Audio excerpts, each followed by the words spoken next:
વડોદરા શહેરના Atladara police station હદ વિસ્તારમાં ચાપડ ગામ પાસે પ્રોવિઝન સ્ટોરની આડમાં બુટલેગર શૈલેષ ઉર્ફે માથાભારે દ્વારા ઇંગ્લિશ દારૂનું વેચાણ થતું હોવાની ચર્ચાઓ ઉઠી રહી છે। સ્થાનિકોમાં કહેવામાં આવે છે કે આ અડ્ડો લાંબા સમયથી યથાવત ચાલે છે, છતાં કડક કાર્યવાહી થતી નથી।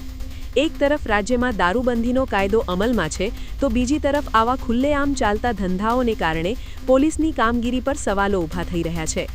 વડોદરામાં અગાઉ પણ ગેરકાયદેસર દારૂના ગેંગ સામે કડક કાર્યવાહી થઈ ચૂકી છે, જેમાં સંગઠિત ગુનાહિત નેટવર્ક સામે પણ કેસ નોંધાયા હતા।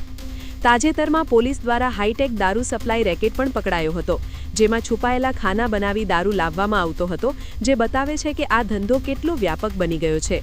હાલમાં અટલાદરા વિસ્તારની આ ચર્ચાઓને લઈને પ્રશ્ન ઊભો થાય છે, શું સ્થાનિક પોલીસને આ બાબતની જાણ નથી કે પછી જાણ હોવા છતાં કાર્યવાહી થતી નથી? જો આ મામલો સત્ય હોય તો તાત્કાલિક તપાસ અને કડક કાર્યવાહી જરૂરી બની છે।